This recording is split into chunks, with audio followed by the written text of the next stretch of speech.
interactive Central and Eastern Europe Festival, presented by Orange, driven by Toyota Hybrid, in association with Xaxis. I just said to one of my colleagues, it's always very interesting. When I saw sort of the setup of today, I thought like, okay, 9:30 session with Google, Facebook and Twitter in one room. And what you see happening always, and I've, having worked with these companies for a very long time, is that everybody's very much attracted to that room to see what these guys are going to say. Let me raise the bar a little bit for myself here. I think this is going to be the most exciting of all the sessions at this point. And why? Because I think from those guys you will not hear anything new or nothing interesting. But they have a very big attraction to their brands. I'm sure that no one of Google and Facebook is in this room, so I can easily say that right now, right? Because they all have to show up in the other room. So what I'm going to do is I'm going to take you through sort of trends. And after yesterday, I was a little bit sort of confused because I was looking at my deck and I thought by myself, okay, which trends do I actually going to talk about? Actually, one of the trends that I'm not going to speak about in this deck is programmatic. And after yesterday, I was sort of overwhelmed by the amount of programmatic sessions yesterday. There was even one room where there was like only programmatic. And actually I looked at 3-4 presentations and for me it was a little bit all the same. It was sort of explaining sort of the principles about it, but I did not see anything new in that. So what I'm going to try to do today is I'm going to speak a little bit about other stuff, and it's also connected to the changing consumer and also connected to the changing role of the CMO in the company. And I think this is very important because what we see in this trend is that people are more connected because of the devices, and that will even be bigger and bigger. And I'll show you some examples what you can do with that. And also with communication is changing. I got a lot of questions indeed about the Apple Watch and about, okay, but why would I use it? And it's funny because I use a small movie nowadays from 1999, which is, I'm not going to use it today because it's in Dutch, but it's Dutch people interviewed on the street, 1999, would you want to buy a mobile phone? And everybody's saying, why would I need it? I don't see any reason why I would have it. I have it at home, a normal phone. They would only bother me with it. It's really interesting to hear how people talk about that kind of technology. And if you look at where we are now, and that's only 16 years ago, right? And the other thing I'm going to speak about is also a little bit the changing consumer. I don't know if you have kids from this age at home, but if you do, they probably look like this. Because they are kind of bored with everything. These people consume media in a very different way. I'm going to speak more about sort of digital natives in the afternoon, which I'm also touching on this kind of stuff because you will see that these kind of people are not watching that much television anymore, for example. They have very different behavior, and if you want to be interesting for them, you better be bloody interesting. So these are the 6 things I'm going to speak about. It's going to be about the content and data and how these things are connected. I'm going to speak about still the importance of television, but looking slightly different. Mobile, social, the Internet of Things, and I'm going to speak about some of the disruption economies. And why I'm doing that is also I'm ending with all different kind of economies and how they actually get disrupted. And mostly that's also a part where people feel very comfortable with if you're not working in one of those industries, because you will think, okay, I'm not in this by myself, but actually there are a lot of people with these kind of challenges. And I'm going to use a lot of movies in this presentation also. So I would say just sit back and enjoy. And first trend, data and content. What you see is that, and I don't know if you know these guys, but they're from a movie in the 80s called Revenge of the Nerds. And actually that's what you see happening. The CMO used to be like a marketing guy, and it used to be all about creative and about the content. But you do see now that there's so much more data and so much more information that a marketeer can use that he needs a different skill set. He needs to be able to understand the data or have people around him who are able to dig down in the data, for example, to find the right insights. So it's not only about advertising on a billboard out there on a TV and just looking at the reach you're having, but it's very much about understanding who are you targeting and looking at audience segmentation.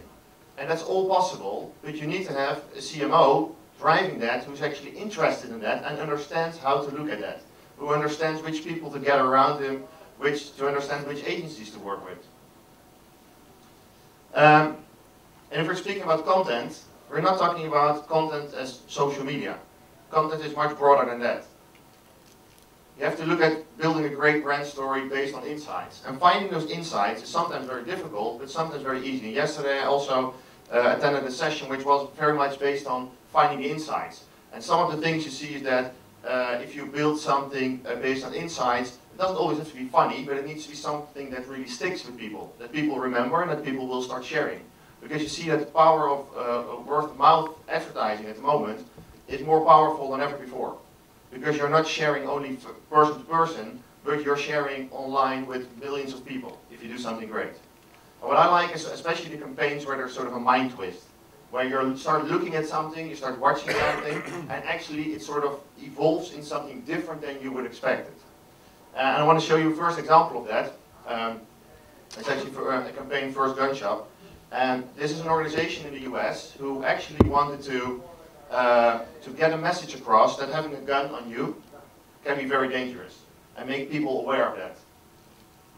And instead of putting a billboard out there or putting an ad on TV just to say be careful with wearing a gun, they developed this viral campaign where they made this movie of actually opening a gun shop in Manhattan. I'll show you what happens. And take good care of how people actually walk into the shop and in sort of what state of mind. It's almost like walking to the grocery store, and of course the way they walk out.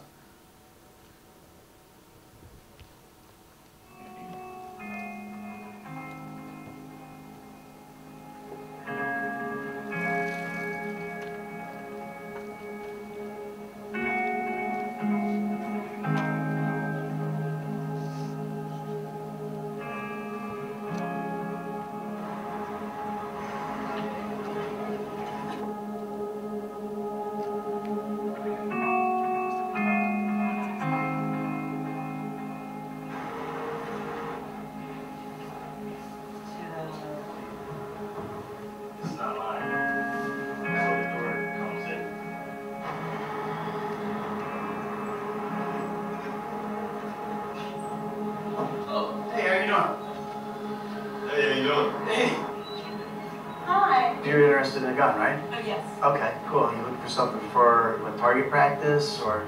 Protection. More for just protection. Just safety. I'm pro Second Amendment, you know, so it's like, it's kind of hard to find that around in New York City, you know? It's like I was showing your wife, you know, the first gun I showed her was this revolver. It's the easiest gun we have to use. It's, you know, it's our most popular one. It's this 22 caliber 6-inch revolver. It's also a gun that a 5-year-old found in his parents' bedroom, went down and shot his 9-month-old baby brother with it. When it says shooter, 5-year-old kid, dead one, what is that? That's the This history is of the gun that the guy shot. gun. This is the one? This is the one that the kid used? Holy shit. Can't take this shit back after you do it. This is a 9mm semi-automatic. It's a very handy gun. It's easy to use. Carry it in a purse like that gal from the Walmart. 2-year-old son reaches into her pocketbook, pulls it out, shoots her. 12-gauge pump-action shotgun. Why don't you have a closer look?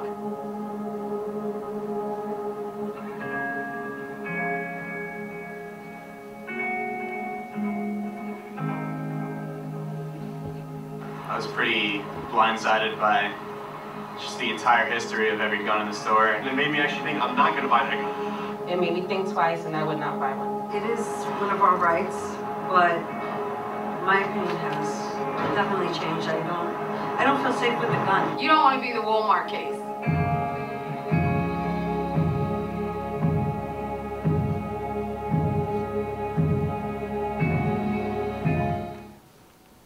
So you get the picture. It's very much, as I said, it's sort of a mind twist. I love this kind of stuff. When it's and what you see is that once this goes viral, a lot of people are sharing this with each other because they have the same kind of emotional experience there, where they have this twist. I have another one for you. Don't worry, this will end in a positive way. Another campaign, exactly, well, I would say the same kind of insight on this, or where you actually see that this is very much to do with the behavior of people. Take a look. Morning. Can I give you some info? Morning, sir. Take a leaflet. Leaflet, guys. Morning, buddy. How are you? Would you like to take a leaflet? Fuck the poor? Would you like to take a leaflet, mate? What do you mean, fuck the poor? Fuck the poor. Fuck them. That's disgusting. What's all this? What do you think we should do? Start to get a job if you ain't got a place to live. I can't go to a full country. She just fucked me as well. Don't get wrong. thinking of a better way to get them off the shit. The guy's cold down there, go give him a blanket. Is this a joke? We're gonna become bitter, bro, inside. I've been homeless for 2 years. I've got no fucking heart. I don't respect that at all. You're just standing there like an idiot. You not think it's too far? No, it's a face. Fuck no.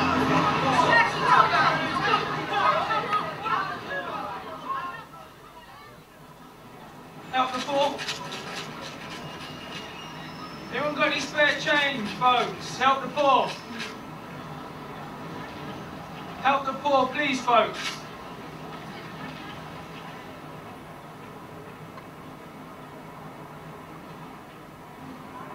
Anybody? Thank you, sir. Cheers, thank you very much. Well, you got the picture, right? So again, you're sort of watching it and you're thinking like, okay, this is really offensive, but it actually ends in something that you're like, oh shit, yeah, could have been me sort of like passing the guy. But when these people started sort of thinking this out, they probably were thinking about, okay, you know, how are we gonna help the poor, right? So you're trying to help the poor thought is sort of the most obvious way to go. But again, this has been, of course, shared in many ways. Second part I want to speak about a little bit more part on TV. And what you see happening is that, of course, a lot of people are still watching television. But this is sort of a trend. This is one from Hungary, but we see this happening in a lot of other markets also, where you see that a lot of the people are shifting to YouTube to actually watch movies where you can extend, but it's still the combination of online video together with television, which works very powerful. And now I read recently that about 50% of all online video watching is done through Facebook. Very interesting also for brands to think about. How are you actually going to get those eyeballs to your brand? And I want to show you this example where actually you see that a brand is Heineken, this is done already a couple of years ago, where they really started to think about, okay, people are watching television, okay, but how can we make sure that if we know that people also use their mobile devices when they're sitting in front of the TV, how can we connect this into something interactive and interesting for a brand and in combination, of course, with the people. I show you the following example in that.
So what they did very good here is that they used the fact that when people are watching television and watching the game, that people are in contact with their friends through their device. I have to say that for the guys, Messi on the big screen always works very well. Yeah, I think it's a very good example of that, and also acknowledging that people are actually using their mobile devices and they're multitasking when they're behind their screens. And we're seeing that also with our TV ads, because a lot of the time that people actually, when advertising starts on television, what do people do? They pick up their mobile phone or a tablet, they start looking at email. Your TV might still be running, but what are you actually measuring at that moment? You know, how engaged are the people? So one of the things we're doing now with new technologies is that we're actually able to identify when ads are on television and can extend that into the digital space. So what we can do is actually push ads into the online channels by pressing the button or even identifying when the ad is actually on television. So when someone picks up their tablet, for example, and goes to a news website, they actually see the ad which is on television extended to their second screen, which is great and it's very, very impactful. Then a little bit about mobile. Some thoughts on that. First of all, we see that there are many apps, of course, in the App Store. And what I notice is that, and also from speaking to people, that your mobile phone is also almost exploding with apps. And if you look at research, we only use about 10, 15 apps maybe that you have on your phone, but you have a lot of them, right? So I think there will also be a shift in that, and it's going to be interesting how it's going to evolve for people. And as we just said at the beginning, I think it's very interesting what's happening now with the Apple Watch. And one of the things I was just speaking with a colleague about, what's interesting with the Apple Watch, when you get it, same with your mobile phone, there are already a lot of apps on it. The moment you start up your phone, the first time, you already have a lot of apps, like also with stocks and with the calculator, and some of those apps you cannot remove. And on a mobile phone, that's not really annoying. But on a very small screen, actually it doesn't make a lot of sense that you have a lot of apps around which are useless to you. And of course you can manage your apps like you can do on your phone, but that's the same principle, that you cannot throw everything away. This afternoon I'll do a keynote which is focused more on digital natives and sort of how kids from 3 years old with an iPad, if you're sort of born in that world, how would that further evolve and how would you like your life, or how could your life look like? And it's very interesting, when I got the watch, and my kids are quite tech savvy, they're 7 and 10 years old, and I give them quite a lot of access to technology because I'm very interested how that sort of influences them. Don't worry, they'll still play on the street, they still draw and stuff. It's not that they're only looking at an iPad, but it is interesting. And when I got the watch, I think after 2-3 days, my 10-year-old daughter was standing behind me, and I was looking at the watch at one point, and she looked at me over my shoulder and said, "Oh, Daddy, that's cool. You can even tell time on it." I think this is funny, right? It's called the Apple Watch, but for her, it's not, you know, the time watching is sort of like, she didn't even think about that would be on the watch. That would not be her first priority. As I said, this afternoon, I show one of the things, just to tell you a little bit about it, is that I'm going to show a movie from Kids React. I don't know if you know that, but it's a platform where they give kids old or new technology, small kids, and they ask them in the classroom, they give their sort of recording their responses. It's really interesting. And I'm going to show sort of a comparison from kids when they give them a Sony Walkman, and then I'm going to show part of the movie when they actually give the kids an Apple Watch, and how they respond to that. And you can see that the marketing from Apple is on a very young age is already extremely effective. Another example I want to show you is this. It's an application actually from a grocery store in the Netherlands. I use this myself, and I think it's one of my most effective, efficient apps that I'm using. And my wife uses it also, and actually what we can do is it starts with a shopping list. So my wife and I can put shoppings on this whenever we want, and it synchronizes by itself. Really cool. Then actually there's a recipe finder in there, so it's a very big database where I can put recipes, and I can say, okay, if I take that recipe, I will add it all to my shopping list. Still not rocket science, right? Then I go to the store, and actually based on the store that I walk into, it synchronizes, it reschedules, it resynchronizes the shoppings, so I only have to walk through once, knowing which store I walk into. And it becomes to be smart, right? Then they started doing with scanning your own products. So you had a hand scanner, you could take it out, and you could scan your own products, and at the end you put the scanner back and it says you pay 30 euros, you pay and you walk out, without interference. And now they actually got one step further. And they actually made it possible to scan with your mobile phone. So you're going around, and it's really how I do shopping. You're going around with your mobile phone, you take your shoppings, you cross them off the list, and at the end, you also scan them with your mobile phone at the same time, so you can switch to the scanner. You put everything in there, and at the end, you go bleep, and you can walk out. It's amazing. I know what you're thinking. Oh, wait a minute, people must steal all the product. It's not happening. That was an assumption that would also happen in the Netherlands, that people would actually steal something. It's interesting how people are trained in the store on that specific topic. So sometimes it might happen that someone says to you, yeah, can I check the product? Or can I see your shoppings, just to do a checkup? But they do it in a very, very nice way. So people actually don't feel like, okay, they're checking on me in a negative way, but actually they're sort of feeling that they're sort of helped with the whole process for understanding and using the technology. I'll show you how it works.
I think this kind of technology, it's interesting that these guys are sort of like the putting the basis for a lot of businesses in the future. Because if you're not having anything like this, I think a lot of grocery stores will use this. You can imagine the amount of data these guys have. Because you have like a card, the amount of data, what they know about you, they could do really, really crazy stuff with it. You know, they could target even with giving you specific offers, even also in advertising. You could do fantastic stuff with it. They're very careful with it, but on the other hand, it's a company who's taking risks to really start using this kind of technology. And as I said, for me as a user, I love it. Another one, which I like, connected to mobile, but it's more like the extension of the mobile phone, is what these guys did in Dubai. It's a pizza company, and the insight of it is that they found out that about 80% of the time people get a pizza, they get the same pizza. Okay, so if every time you're actually ordering the same pizza, why not make it very, very easy for people to actually get a pizza? So what they made is actually a button to put on your fridge, and if you push the button, they will bring instantly your favorite pizza. So you have it 10 minutes later. I'll show you how it works. The VIP fridge magnet is delivered directly to your door. It's loaded with your pizza preference based on your order history. Set it up once with your Bluetooth using any mobile on any platform, including that old Sony. Then you just push the button and enjoy your favorite pizza. An SMS confirms every order. If you make a mistake, you can cancel it easily. And if your favorite pizza changes, just reset your preference online. It's VIP pizza delivery that's fun and simple. Cool, right? Very simple, actually. Very simple idea. And what you see with this kind of technology is that it also has to do with the fact that these technologies get much, much cheaper now. So this used to be maybe a very expensive idea to do, but because of the technology of this chip and put it in there, is now so cheap, it's really something that becomes scalable. The other one I want to speak about a little bit is about the social, and also give you an example in that. And of course we are way beyond the time of that. It's about likes to your Facebook page, but it's very much about how do you create engagement, and again it also has to do with, yes, it has to do with having great content, but also it's about smart usage of what's actually, for example, a platform like Facebook provides to the user. And I'll give you an example of that in a moment. I still have a lot of brands that I speak to, and they say to me, we would like to have the effect of Old Spice. Or we would like to have, like, you know, so many people spreading like what has been done with the Ice Bucket Challenge. It's not that simple. You know, everybody wants that.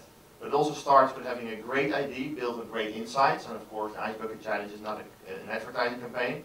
But sometimes, and especially with this kind of stuff, they could not have predicted that this would be spread so fast and so broadly all over the world. I do want to show you this following example, because again, I think this is a very, very smart idea. This is not difficult to do. It might look very technically, but actually it's not at all. I'll show you in a second. Carvalho Hosken, one of the largest real estate companies in Brazil, decided to launch a new condominium in the fastest growing, affluent area of Rio de Janeiro, a project conceived with the tailor-made concept. In the housing market, one saying is repeated to exhaustion: tailor-made for you. This has caused consumers not to trust the argument any longer and presented us with a challenge. How do we show our buyers that our real estate venture is tailor-made without falling into the market's commonplace?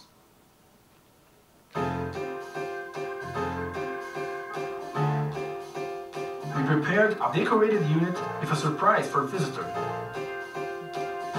We created the Social Home Tour.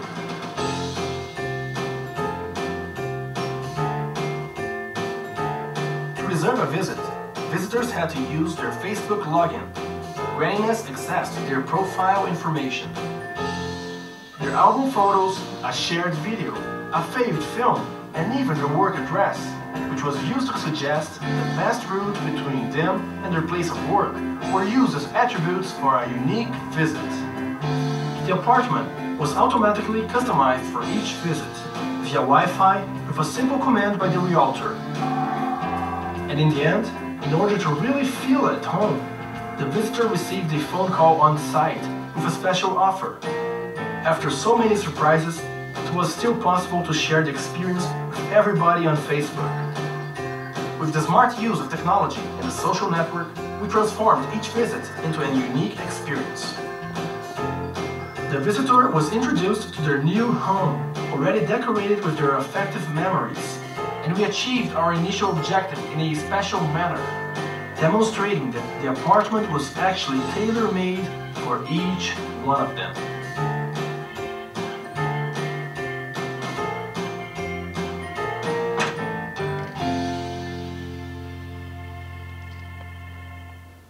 Very smart use of the data from which people actually put on Facebook, because yes, it will be very rich what they have there, right? They have their movies there, and they have all the preference are there.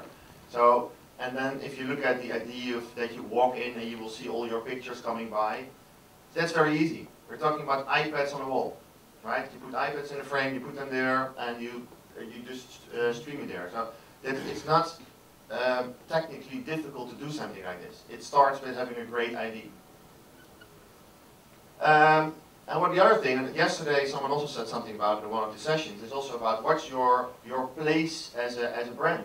Well, because what you see is that the brand websites are not visited that much anymore. People go to comparison websites, but they also go to a lot of social websites. And I think what Skittles did in the past was very interesting, because they sort of acknowledged that people will not go to the Skittles website to look what color Skittles there are.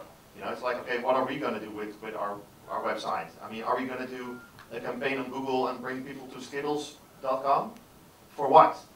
So what they actually did is that they found their place in the social ecosystem. And for example, if you went to Twitter and you typed in Skittles, and people were talking about Skittles, and yes, people talk about Skittles on Twitter, be surprised.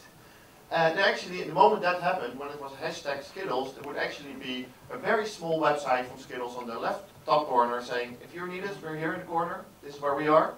And yes, you could say like, yes, that's scary as a brand, because a lot of brands will say yes, but you know, if we do that, then people, you know, people also say negative stuff there. Yeah, but they were already doing that last week, right? That did not change by you being there. It's more that you are now positioning yourself as, okay, we are here as a brand if you want to come to us. But actually, there's also, the majority is very positive what people saying about Skittles. And they love to do stuff with it, they make pictures with Skittles, and they're sharing that with them. And I think it's very good to see that brands start to understand what their role is actually with our, and how they can actually position themselves within these within the social space. And the other thing is quite interesting. What we're doing quite recently, more and more with brands, is that we talk with them about, but who are you actually? One of the companies who does social, I think, very well is KLM. airline. And I'm, of course, a big KLM flight, one of their big customers. But it's very interesting if you look at how strong they are with their social communication. So if you're in a KLM flight, every flight they will say, when they do the safety instructions, at the end of the safety instructions they will tell you that if you have any questions to KLM, you can ask them on Twitter or Facebook and we will respond within 1 hour. Which is quite a commitment, 24/7. And they do that. They have 120 people working on social media. And I had some communication with them in the last couple of months about different stuff through Twitter, and it's amazing how they're consistent in their communication. It feels like I am connected to one person, which is not the case. There are a lot of people. But it's really interesting because you can notice that there's a very well thought through who KLM actually is. And I think a lot of brands don't even know that. So we're trying to have the conversation with clients and say, who are you actually? Are you a man? Are you male, female? Are you young, old? What kind of language do you speak as a brand? And it's very interesting when you get in that kind of discussion. If you put 10 pictures on a table and you say, okay, can you pick out which person represents most your brand? You will see that even people working at the brand will pick different pictures. And I think that's where it starts, that you need to identify who are you actually. As I said, KLM is very good at the social part. My sister is a flight attendant actually for KLM. She doesn't have a clue what I'm doing on Twitter. So when I get her on a flight, she doesn't get any information about what people have been doing there. So there, it's very much about still closing the loop, because how cool would it be when she gets information, what I've been saying on Twitter, and she could actually come in the plane and say to me, oh, by the way, and get to something. For example, recently I went to on holiday, and they said to me, oh, if you go to that island, you should actually go and visit that. Oh, that's really cool. They're going to give me recommendations. How cool would it be when my sister walks in the plane and says, oh, by the way, here's your information about that place. Might sound difficult, but actually it's not. Really connecting information to each other.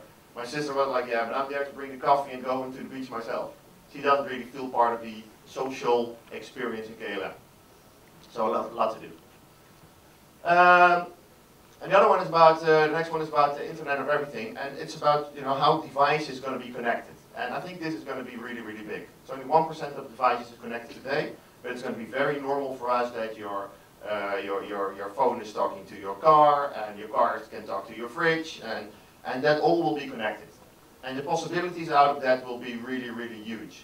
I've got an example for you actually from AT&T, and what they've been doing in the US, and they sort of made a small clip to demonstrate how that could look like.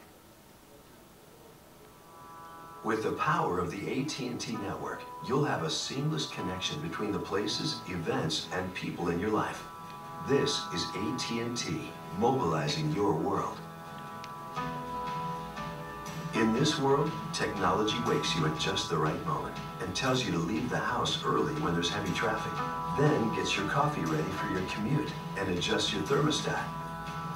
As your home wakes up, it automatically calculates how to use energy most efficiently. Clothes and dishes are washed when it saves you money and uses less power.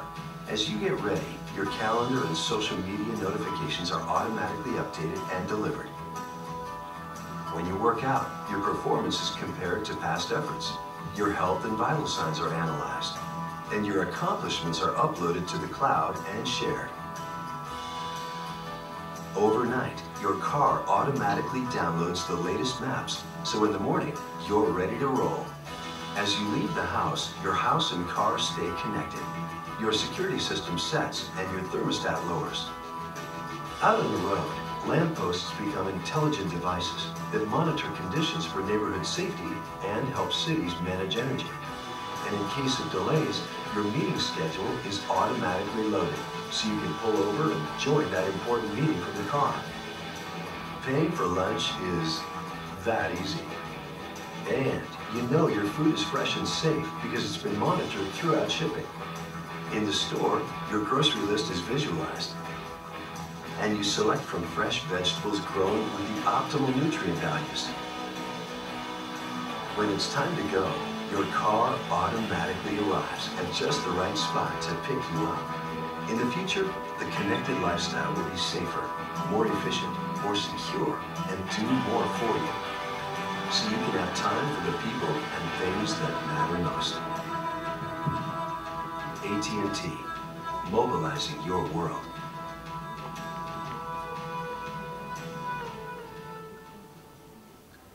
I think this gives a good impression about how the future could look like. And if you now look at this, you might be like thinking like, yeah, but you know, not in my lifetime that this is going to happen. But think about 1999, people asked for a mobile phone. We're not talking about a smartphone now, we're talking about a mobile phone in a very well-developed country as the Netherlands, and look at how that has been exploding. We're talking about one piece of technology. And you will see that a lot of this stuff becomes so accessible and so easy. And it's also about connecting the dots, because in general, a lot of this stuff is already happening. You know, you already saw the example of groceries that I showed to you. You already saw the running from someone which you're already monitoring. You already saw the fact that you can actually have like your whole home temperature, etc., that you can have that all organized.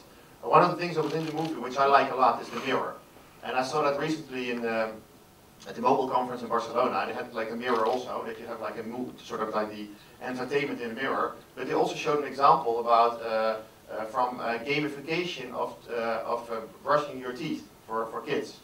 So they make like a game out of that for how kids have to brush their teeth. So if you look in a mirror and you could actually have kids, they're brushing their teeth, and you could say, okay, I can put a movie there and to explain how kids have to brush their teeth. But that's not really attractive, right? It's just a movie explaining it. But they make gamification out of that. So every day, or twice a day, or 3 times a day, they can play a game which is actually based on brushing your teeth. So you get points when you do it correctly. But they make like all like characters around it, etc. And they were telling about it that actually kids sort of want to start brushing again and again and again because they just want to play the game. So instead of brushing the teeth, it's much more about them actually playing a game. And it's interesting that you're going to get that kind of stuff also. And to close off, just a couple of, as I said, some economies of disruption. Just a couple of examples where you see actually where stuff is really changing. Of course, 3D printing. If you look at how this is further gonna explode, I think this is all nice. This was the beginning. Don't forget that 3D printing already started in the 1960s. That it was invented. But then you had like a room this big, or maybe as big as this building, to make something small like that, right? And that's what you're going to get with all this technology, which is exponentially growing. What you have now is that actually in Japan, they printed something like 10 houses, 3D printed houses, in 24 hours. 10 houses, 24 hours. If you think about that, what that would mean for the whole construction business could be really big. And of course the same for if you look at shipping products from, for example, China to a country where you actually could print them. All that kind of stuff will be very much disrupted. Retail. Alibaba, I think now the biggest retailer in the world, they don't even have their own product. That's interesting. And also if you look at Amazon, how fast Amazon is developing new services. And actually the button I showed you for the pizza is actually something that Amazon also now has. Because they're aware that you need toilet paper, shampoo, some stuff that you just need on a regular basis. They're providing you with a button which you can push on, and actually they will provide you with that kind of stuff. Of course, if you look at recruitment, with LinkedIn, the whole game of recruitment changed, right? Instead of sending you CV, you now better make sure that your LinkedIn profile looks good. Cars, very much a prediction that cars will be not owned by people anymore, but some people just want to grab a car when they need one. What if cars actually can drive in front of your door by themselves? That would close very much the gap between people who say, yeah, but I just want to need, if I need a car, I just want to have it right in front of my door. So it doesn't really make a lot of sense when I can only, if I have to pick it up somewhere else. But if the car can drive to you, then that will change a lot. There's a company who's actually doing insurances, car insurances, based on a small device they put in your car for like a month, and they learn very much how you're driving, and you get like a personalized offer based on your driving skills and how you are sort of using your car. You get an offer for your car insurance. Music. Well, Spotify was already disrupting the industry, but now you see, of course, with Apple Music, it's going to be very interesting, how these guys are going to battle each other in that. Banking, very much changing. Expectations are very different from people now about a bank than they used to be in the past. Also, you see new banks popping up who are very flexible for people to change. They are very tech savvy, so they're very much giving people different tools. They build apps faster, etc. Travel, Airbnb, one of the biggest travel companies in the world without owning their own property. Very interesting. And of course Uber, which has been sort of disrupting the whole taxi industry. And I'm in a taxi quite a lot, of course, for my job, and I just noticed that every taxi driver in the world, which is not Uber, is extremely frustrated, but also scared of what actually, and also surprised that a company like Uber can even exist or can grow that fast. But you see that the starting point of these companies and the DNA of these kind of companies is very, very different than from the traditional thinking and the traditional players in that economy. All right.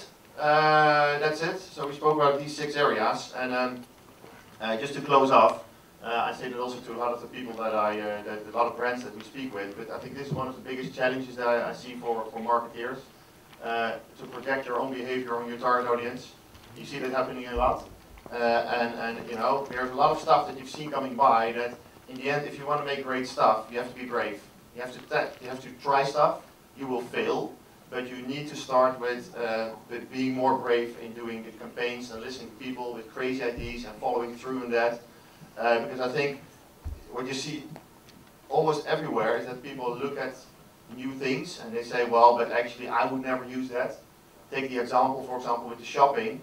It's not that everybody's using that, but if their CMO of the company would have said, well, listen, I would never use my phone to scan products, so I think it's a crazy idea. Then they would never have done it for a lot of people who are actually extremely enthusiastic about it, like myself. So it's really something to keep in mind. All right, that's it. Thanks.